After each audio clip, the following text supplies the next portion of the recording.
Hello everyone, I am Ankita working as a software engineer. I am going to start a in series on AI and I'll be teaching from LLM to building multi-agentic workflows using MCP. So let's get started. And once again, hello everyone.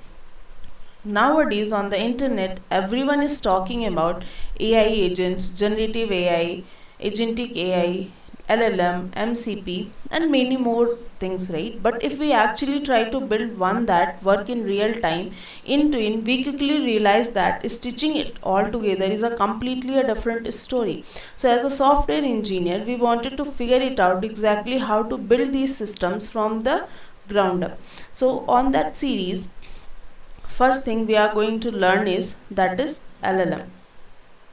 So now everyone, I think everyone is nowadays is familiar about the chat GPTs. So we'll ask some questions to the GPTs and we'll get that answers from them, right? So as a user, we know we are giving some input and we'll be getting the outputs, right? So if suppose if we are going to ask what is AI, we'll be getting what is the simple definitions, what can AI do, real life examples, types of AI, how AI works.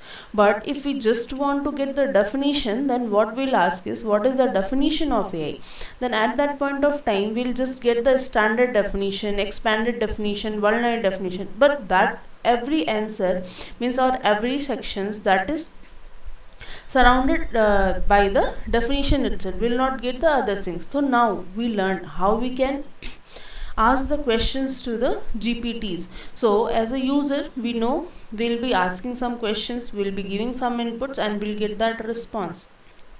But this is not the real thing, right? Internally there are so many things that is going on. So these things we'll learn one by one here. Okay, so here the real question is how is it generating the responses, right? So there is a high level, if we'll talk, there is an entire system works like a pipeline. We'll give some input and then that will be broken into the tokens. After that, embeddings and position, then transformer model is there, then next token predictor is there, output, then we'll get the output response. So we just know about the user input and then output responses here, and between what is the process going on we are not aware here, right? So one by one we are going to know about this. Okay, yeah. So at the core of the GPTs is something called an LLM, which is we known as large language models. It is a model trained on the massive amount of data. Because of this training, they can learn patterns in a languages and can generate the meaningful responses for us, right? So LLM doesn't know the answers. What will happen is LLM works is by predicting the next word in a sequence. What could be the next word in the sequence? They can just predict it. Okay, so if suppose I am going to ask the I am going to the, so as a human that will mention it, okay, I am going to the market or I am going to the store. But if it will go to the GPTs, they'll just figure it out what could be the likely next word here, whether it could be store, market or office, right?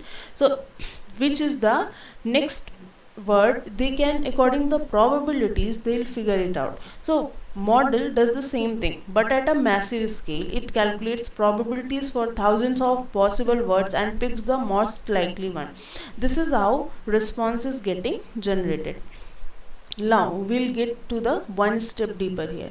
The model cannot understand these raw text what we are mentioning here, right? I am going to that models will not understand these things.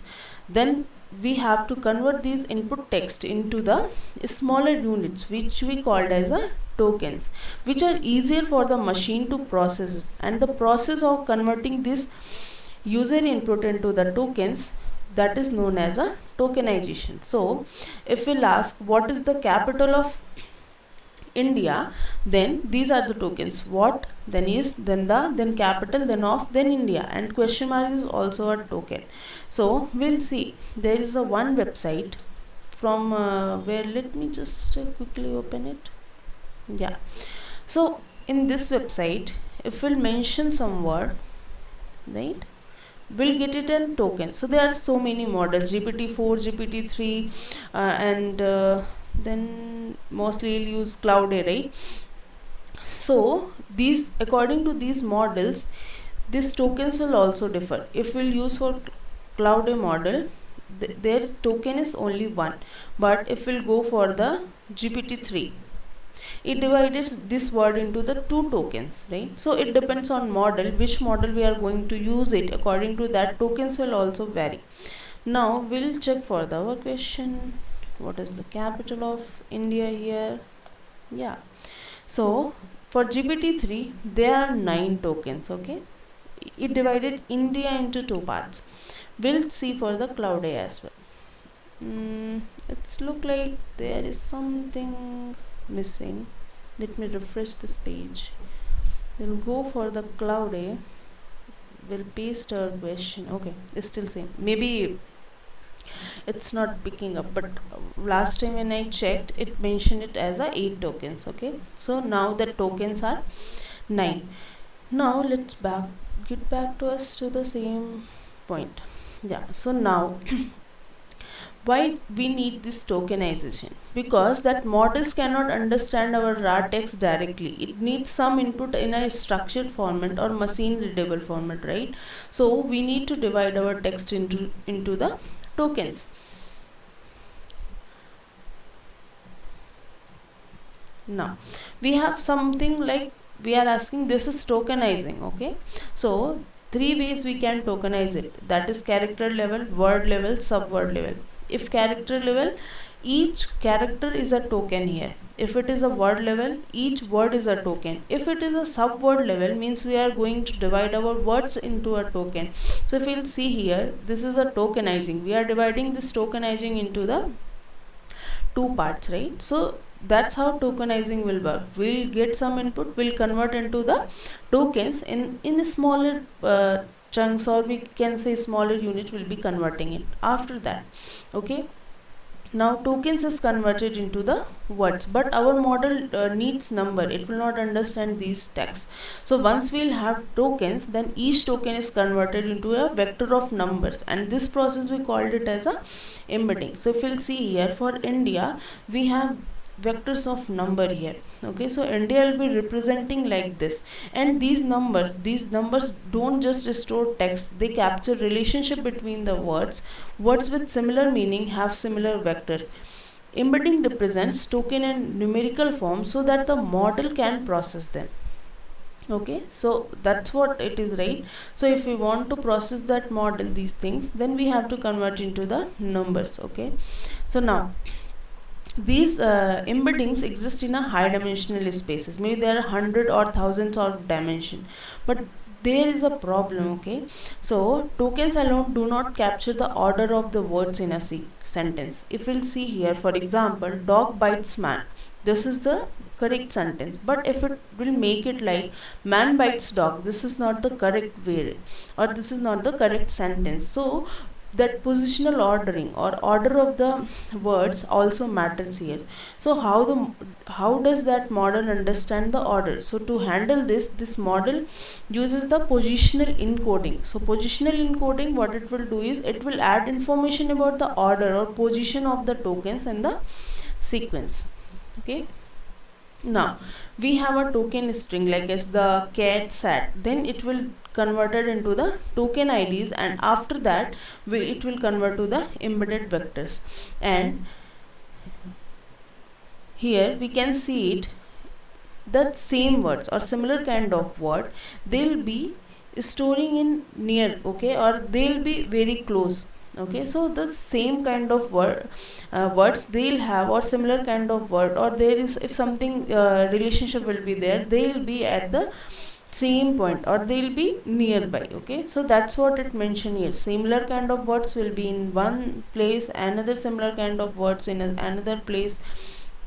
Like this it will work. Okay, so now we have one example. If India is a great, this is our input text. Okay, so there will be tokenization process, as we already learned, right?